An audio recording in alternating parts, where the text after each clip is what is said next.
အာ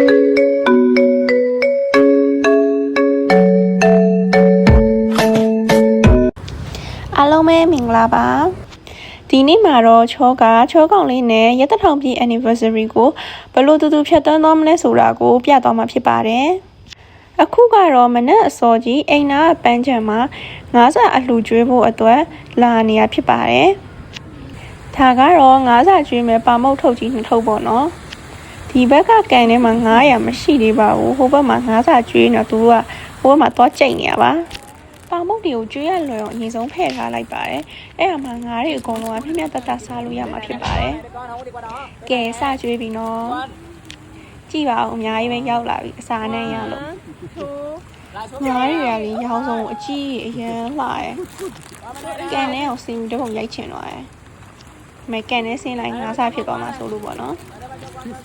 အလူရက်ကိုစားတောက်နေကြပါပြီအခုကတော့ငါးစားကျွေးပြီဆိုတော့ချောတို့ကတော့အိမ်ပြန်ပြီးတော့မနက်စာစားမှာဖြစ်ပါတယ်ချောတို့ခရီးကပြန်ရောက်ပြီဆိုရင်ပုံမှန် daily routine ကတော့မနက်ဆိုရင်ကျန်းမာရေးနဲ့ညီညွတ်အောင်အိမ်မှာပဲအမြဲချက်စားဖြစ်ပါတယ်သူကချောထက်အလုပ်ပုံများပြီးချောကြတော့ဟင်းမချက်စတာမလို့ဟင်းချက်အကူခေါ်ထားရပါတယ်အခုမှဖီးရနဲ့စရောက်တာဆိုတော့ဟင်းချက်ကူကတော့ရှာမတွေ့သေးလို့ရှာနေတော့ဖြစ်ပါတယ်အခုကတော့မနက်ဆို2ရိုင်းချက်စားပြီးတော့ညကြလို့ရှိရင်တော့အမြဲအပြည့်မှာထွက်စားဖြစ်ကြပါတယ်ချောကတော့အပြည့်စားမကြိုက်တဲ့လူဆိုတော့တော်တော်လေးဒုက္ခရောက်တာပေါ့နော်ဟင်းကကြက်ပြီဆိုတော့ထမင်းထဲမယ်ပြီးလို့ရှိရင်ဟင်းထဲမယ်ဟင်းထဲပြီးခရမ်းချင်းတီလေးပုံမယ်ပြီးလို့ရှိရင်ချက်ကူလေးအပေါ်ကတင်ပြီးတော့စားရမှာပေါ့နော်သူက green tea လေးကိုအထက်ကဂျင်းတုံးလေးသူကထည့်ပေးထားတာပေါ့နော်အရင်တောက်လို့ကောင်းပါတယ်ကဲအားလုံးပဲ ready ဖြစ်ပြီဆိုတော့စပြီးစားတော့မှာဖြစ်ပါတယ်စားပြီးတော့ချောတို့ကကိုယ့်ခန်းကိုယ်စီပြန်ပြီးတော့အလုပ်လုပ်ရပါတယ်ပြီးတော့မှညစာကိုအပြင်ထွက်တိတ်ပါတယ်ချောတို့ကခုနပြတဲ့ဒီတိုက်အရှိကြီးပေါ်ကိုသွားမှာဖြစ်ပါတယ်သူက VNM မြို့ကအမြင့်ဆုံးတိုက်ကြီးဖြစ်ပါတယ်ချောတို့ကတော့အခုအလွှာပေါင်း80မြောက်မှာညစာသွားစားမှာဖြစ်ပါတယ်ခုကတော့ shopping mall ထဲရောက်ပြီပေါ့နော်သူက shopping mall စားရောက်ပြီဆိုကြတဲ့သူတို့ဆိုင်ရာဝန်ထမ်းကချောတို့ကိုလာကြိုပေးပါတယ်ဒီ gate ကနေပြီးတော့ပေါ့နော် landmark 81ကိုတက်ကမှာဖြစ်ပါတယ်ဒီမှာစားတောက်ဆိုင် booking တင်ပြီးတော့ဝင်တာဖြစ်တော့ချောတို့ကတော့ ticket လက်မှတ်ပူထပ်မပေးရပါဘူးအကုန်လုံးအပြီးစီးပါပြီးသားပေါ့နော်ကဲဝင်ခွင့်လက်မှတ်လည်းရပြီဆိုတော့ချောတို့ကတော့အပေါ်စားတက်တော့မှာဖြစ်ပါတယ်ချောကတော့အဲ့လို service ကောင်းရင်အရန်တဘောကြတာပေါ့နော်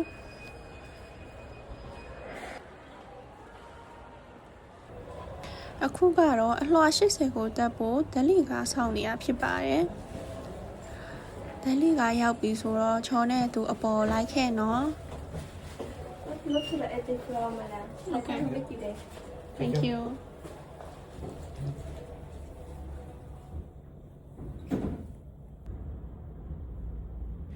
ဒါလေးကတော့ချောဒီနေလက်ဆောင်ရရဲ့ပန်းစည်းလေးပေါ့နော် main ကလေးတိုင်းပန်းရရင်ပြောကြမယ်လို့ထင်ပါတယ်ကဲခုကတော့အလွှာ80ကိုရောက်ပါပြီအလွှာ80တောင်ဆိုတော့ဝင်ချင်း view လေးကဘာဖြစ်မလဲဆိုတာတော့ရင်ခုန်နေပါပြီသူကပေါ့နော်ဟိုချီမင်းတမျိုးလုံးကိုအပေါ်စီကနေပြီးတော့မြင်ရမှာဖြစ်ပါတယ်ချောလို့အလွှာအမြင့်ကြီးကနေပြီးတော့ city view မြင်ရတာကိုကြားဟင်းသက်တယ်ဆိုလို့ရှိရင်တော့ဒီနေရာမှာသွားစားကြည့်ဖို့ recommend ပေးပါတယ်သူ့စီမှာက indoor and outdoor ဆိုပြီးတော့ထိုင်ဖို့နေရာကိုနှစ်မျိုးရွေးလို့ရပါတယ်အပြင်မှာထိုင်ဖို့ကတော့ဒီအပြာရောင်မှန်လုံးအိတ်လေးတွေပေါ့နော်သူကတော့9ခုပဲရှိတာပါအပြင်မှာထိုင်နေတာဆိုလို့ရှိရင်တော့ချိုတင်ပြီးတော့ booking တင်ဖို့လိုပါတယ်ဒါလေးကတော့ဆိုင်ကနေပြီးတော့ချောတို့ကိုလက်ဆောင်ပေးရဖြစ်ပါတယ်ဒါကတော့ဆိုင်ကပေးရဲ့လက်တော့ဖို့ what tissue ပါ ချောတို့ကအရှိတစ်ခေါက် VN ရောက်တုန်းကတော့ Landmark 81က80လွှာထိကိုချောတို့ကတက်ခဲ့ပူပါတယ်။ဒါပေမဲ့အခုအလွှာ80ကစားတော့ဆိုင်ကိုတော့ပထမဆုံးလာစားတာဖြစ်ပါတယ်။ဒါကတော့သူတို့ကချိုးတို့မှာထားတဲ့ menu set ကို storytelling ပြောပြနေတာပေါ့နော်ချိုးတို့နှစ်ယောက်ရွေးထားတာကတော့ Camo cost ပေါ့နော် Vietnam ငွေ 2.8 million ကျပါတယ် test တော့မပါသေးဘူးပေါ့နော်သူ cost တွေကရာဒီအလိုက်အမြဲပြောင်းနေလို့ပြောပါတယ်ဒီတစ်ခေါက်ကတော့သူတို့စီမှာ cost က3မျိုးရှိတာပေါ့နော်ချိုးတို့ကတော့ဈေးသက်သာဆုံးဖြစ်တဲ့ Camo cost ကိုရွေးထားတာပါချိုးတို့က starter က3မျိုး main course က9မျိုးဆိုပြီးစားရမှာပေါ့နော်အခုကတော့ starter ရဲ့ပထမဆုံးကို plating ပြင်ပေးနေရဖြစ်ပါတယ်ပထမဆုံး plating မှာကျွေးစင်းသွားပါပြီမစားခင်တန်အောင် view လေးနဲ့အရင်ဆုံးတပ်ပုံရိုက်ဒါကတော့ starter ပထမဆုံး menu ပေါ့နော်အရန်မိုက်တယ်ဝေါဘာငွေလည်းမသိဘူးကြာကန်တစ်ခုလုံးကချောရှိကိုရောက်လာတယ်လို့ပဲအရန်လှရဲသူကဒီအထဲရပေါ့နော်အလုံးလေးနှလုံးပေါ့နော်အဲ့ဟာကိုစားရမှာဖြစ်ပါတယ်ကျန်တာတော့စားလို့မရပါဘူး The first appetizer made from the Battling Hoa tea, and Battling Hoa will be originated by the Sangtic Lotus Sangtic Jasmine tea and Bat Yip Lotus tea about 2 years. Yes, and this cost help you refresh the mouth before the next course. Okay. Yes, and you can do the flower, and I can give you the sweet kombucha. I can do which one? Yeah, you can do the flower. Yes, and I will. I have to eat with flour? No. Okay. You just eat the sweet kombucha. Okay. Okay. အလုံးလေးကအရန်လှစားရက်စရာတော့မရှိဘူးချောကတော့အခုစားပြတော့မှာဖြစ်ပါတယ်အနံလေးကလေတင်းတင်းလေးနဲ့တော်တော်မှုေးတယ်သူ့ကိုလေဆက်ဆက်က jelly လိုမျိုးထင်လိုက်တာလုံးဝ surprise နော်ထဲထဲမှာလေသူကရေဟိုမှဟိုဘယ်လိုပြောအရင်အကာလေးကာထားတယ်လို့မျိုးလေပါစက်ထဲမှာလေဖောက်ခနဲပဲအဲ့လိုပျော်ကျသွားတာလုံးဝကြာကန်ကြီးတဲ့ရောက်သွားတယ်လို့ပဲငွေပြီးတော့အင်းသွားတာပဲပထမဆုံး starter မှာနေပေးရတဲ့ဈေးနဲ့အရန်တန်တယ်လို့ခံစားသွားရတာပေါ့နော်အရန်လဲလာတယ်ဒါကတော့ဒုတိယ starter ဖြစ်တဲ့ sushi ပေါ့နော်အရန်လှကြည့်ပါအောင်အသေးစိတ်လောက်ထားသူတို့က menu တစ်ခုစီတိုင်းကိုအသေးစိတ်ရှင်းပြပါတယ် Don't mess with you. ဒါကတော့ sauce လေးဖြန်းပေးရဖြစ်ပါတယ် Okay, yeah. And the bottom we have the sushi. And in the bottom,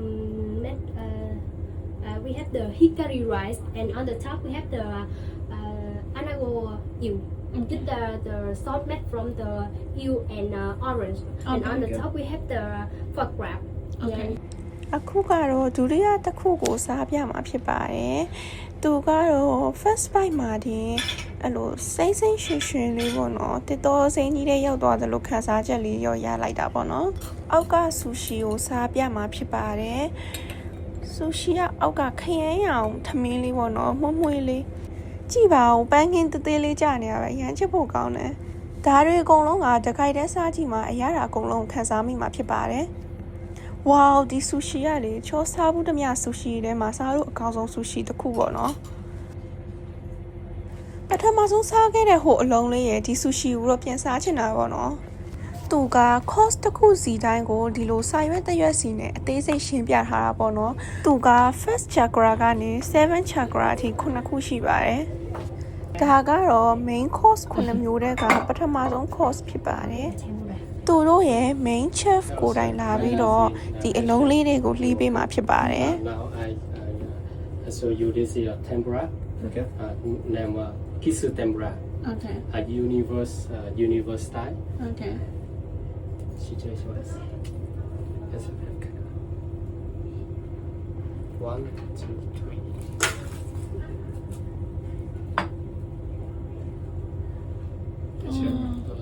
okay This is a fish, kisu fish, Japanese kisu fish, okay and then inside muscat fruit. okay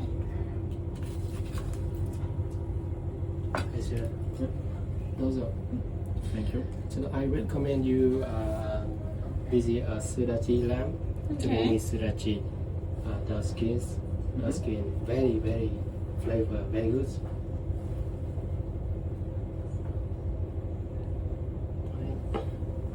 Thank you Thank you.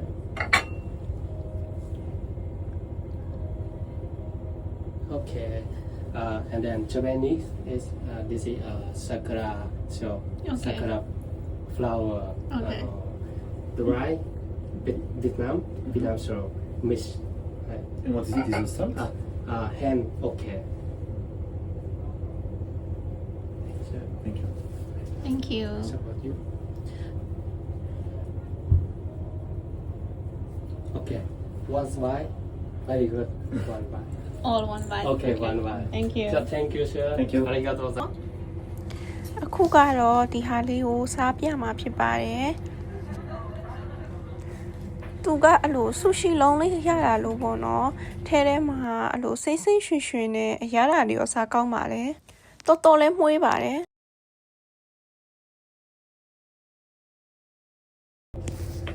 ဒါကတော့နောက်တစ်မျိုးဖြစ်ပါတယ်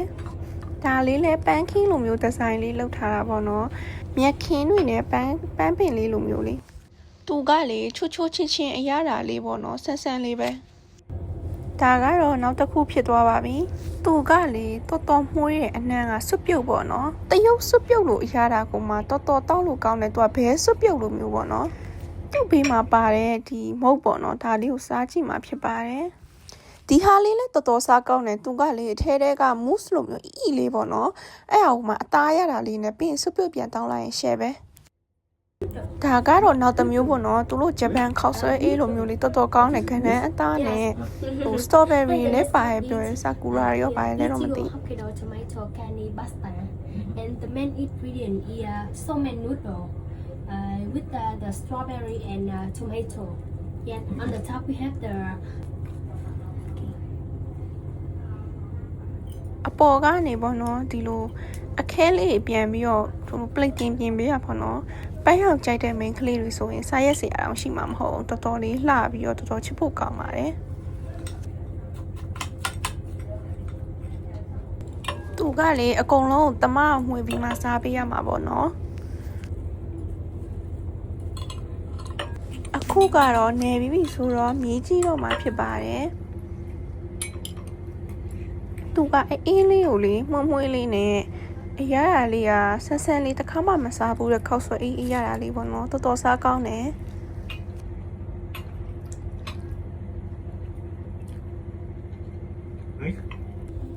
ဒါကတော့နောက်ထပ်တစ် course ပေါ့နော် lab ခန်းနဲ့ရောက်သွားသလိုပဲဆေးပြုံနေရောထွက်လာဘာလဲမသိဘူးသူကအထဲထဲက kimedai fish နဲ့ scallop ကိုထည့်ထားတာပေါ့နော်အပေါ်က scallop ပါဒီ sauce ကတော့ရွှေဖျုံလေး sauce လို့ပြောပါတယ်အပေါ်ကဒီအဖက်ကလေးနှစ်ဖက်ကတော့ sweet potato ပါဒါကတော့တန်လွင်စီလေးစမ်းပြရထင်ပါတယ်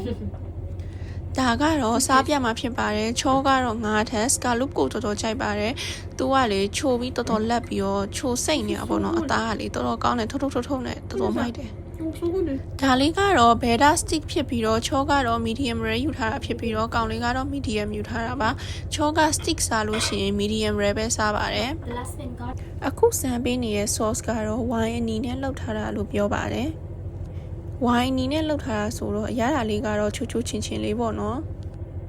ဒီပကံထဲမှာအလုံးပေါင်း sauce က3မျိုးပါတယ်လို့ပြောပါတယ် plate တင်ပြင်ထားတာတော့ပေါ့နော်ဒါကတော့ချောမြရရဲ့ view လေးကိုနောက်တစ်ခေါက်ပြထားတာပါ medium rare ဆိုတော့လေအသားလေးကလုံးဝအီဖတ်ပြီးတော့ sauce လေးနဲ့အရင်လိုက်ဖက်တယ်မှုေးပြီးတော့နူအီနေရပဲဒါလေးကလေပိန်းဥပေါ့နော်ပိန်းဥကိုသူကအပြားချွတ်လေးတော်တော်စားကောင်းတယ်ဒီအောက်က sauce လေးနဲ့စားရတာဒါကတော့ main course တွေအကုန်ပြီးသွားပြီဆိုတော့ထီးတိုက်တာဖြစ်ပါတယ်သူကအနံ့လေးကိုအရင်နှမ်းကြည့်ပြီးတော့ရွေးရမှာပေါ့နော်မှုေးကြည့်လိုက်တော့ချောကတော့ညာဘက်ကထီးကိုပိုကြိုက်တယ်အနံ့ကပိုပြီးဆန်းဆန်းလေးနဲ့မှုေးလို့ပေါ့နော်အဲ့ဒါနဲ့ညာဘက်ကတစ်ခုကိုပဲရွေးလိုက်ပါတယ်ချောတို့နှစ်ယောက်ကအကြိုက်တူနေတော့ညာဘက်ကတစ်ခုကိုပဲတူရွေးလိုက်တာဆိုတော့ဆိုင်ရတဲ့ဘောကောင်းတော့ဒီမရွေးလိုက်တဲ့ဟာကိုလည်းတိုက်ပါတယ်အခုက main course တွေအကုန်ပြီးပြီဆိုတော့အချိုးပွဲစပါပြီအရန်လှပြီးချစ်စရာလေးကြည့်ပါအောင်အတဲကအလုံးလေးရကြတော့ကိတ်မုတ်ဖြစ်ပြီးတော့ဘေးနာကမန်ဂိုပုံစံလေးကသူကရေခဲမုတ်ပေါ့နော် The sun on the table. So in the center of this, we tomorrow koshi cake from Japan. သူတို့ plating ပြင်ထားတဲ့ကြောက်အမဲကြီးကလေ volcano ကြောက်အစ်စ်ပေါ့နော်ဘေးနားကျတော့ chocolate အလုံးလေးရယ် macaron ရယ် jelly လေးရယ်ဆိုပြီး3မျိုးပါခုန mango cake ကိုစားပြတော့မှာပေါ့နော်သူကအီလေး texture လေးချောကကြ cake ကိုလေအဲ့လိုမျိုး creamy ဖြစ်ပြီးတော့အီလေးဆိုအရင်ကြိုက်တာလုံးဝချောကြိုက်ပေါ့နော်သူ့ရေခဲမုတ်ကလေရိုးရိုး mango ရတာမဟုတ်ပဲနဲ့သူကအခွန်အရလေးပါပါတယ်ပေါ့နော်ဒီအခွန်ရဲ့ခါခါဖန်ဖန်ချိုချိုလေးကိုမှပေါင်းထားတာတော်တော်ဆန်းဆန်းလေးနဲ့အရင်စားကောင်းတဲ့ရေခဲမုတ်ပါအပေါ်မှာအလှဆင်ထားတဲ့ဒီလိမ္မော်ခွန်လေးကအစားစားကြည့်ခဲ့တာပေါ့နော်သူကလေလုံးဝချိုချိုလေး caramelize လုပ်ထားတာဟိုချီမင်းမြို့ကြီးကိုအလွာ80ကနေမြင်ရတဲ့မြင်ကွင်းလေးဖြစ်ပါတယ်အလုံးလေးပေါ်မှာလက်လေးတွေအမှုံလေးတွေပေါ့နော်အရင်လှ glassy လေးနဲ့တူတယ်ဒီလုံးလေးကိုအရင်ဆုံးစားပြပါမယ်သူကအထဲထဲမှာ nuts ထည့်ထားရလို့ပြောရပေါ့နော်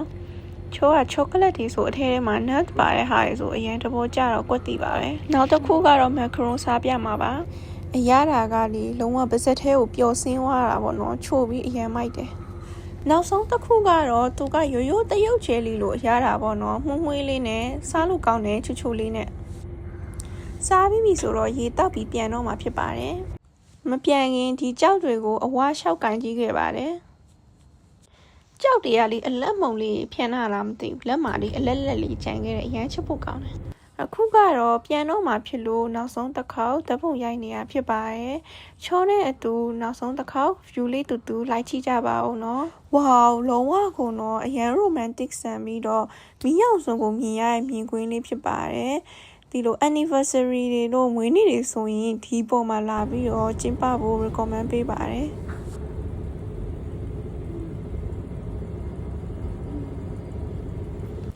အခုကတော့စားပြီးတော့ငွေရှင်းနေရဖြစ်ပါတယ်ဈေးကတော့တိုတယ် 6.5 မီလီယံသက်အပါပြီးကြပါတယ်မြန်မာငွေနဲ့ဆိုရင်တော့အခုပေါက်ဈေးရဆို10သိန်းစွန်းမဲ့ကြပါတယ်ချိုးရဲ့ personal review ရဆိုရင်တော့ဒီလို fine dining တွေကအစားအသောက်တစ်ခုတည်းထက်သူကဒီ experience ပေါ့နော်အစားအသောက်တစ်ခုချင်းစီမှာတုံးထားရဲ့ sharp ingredient တွေနဲ့ plating design storytelling တွေနဲ့သူတို့ပေးရဲ့ service တွေကအဓိကပေါ့နော်ချောကိုတော့ဒီလိုမျိုးနောက်တစ်ခေါက်ပြန်ပြီးတော့စားကြည့်အောင်မလားလို့မေးရင်တော့အဖြေကတော့စားကြည့်အောင်မှဖြစ်ပါတယ်ဆိုင်ကဝန်ထမ်းကောက်မလေးကချောတို့ကိုတက်စီငါတဲ့အထိလိုက်ပို့ပေးပါတယ်ချောတို့ကခုနကဒီတိုက်ကြီးပေါ်မှာရှိနေတာဖြစ်ပါတယ်ဘိုင်ဘိုင်အိုးတက်စီရောက်ပြီမလို့ချောတို့ကတော့ပြန်တော့မှာဖြစ်ပါတယ်ဘိုင်ဘိုင်ချောနဲ့သူဗီဒီယိုလေးကိုအဆုံးအောင်ကြည့်ရှုပေးရတဲ့အတွက်ကျေးဇူးအများကြီးတင်ပါတယ်ရှင်နောက်လည်းဘယ်လို content တွေတင်ပေးသွားမလဲဆိုတာကိုတော့ဆက်လက်စောင့်မျှော်ပေးပါအောင်နော် Bye bye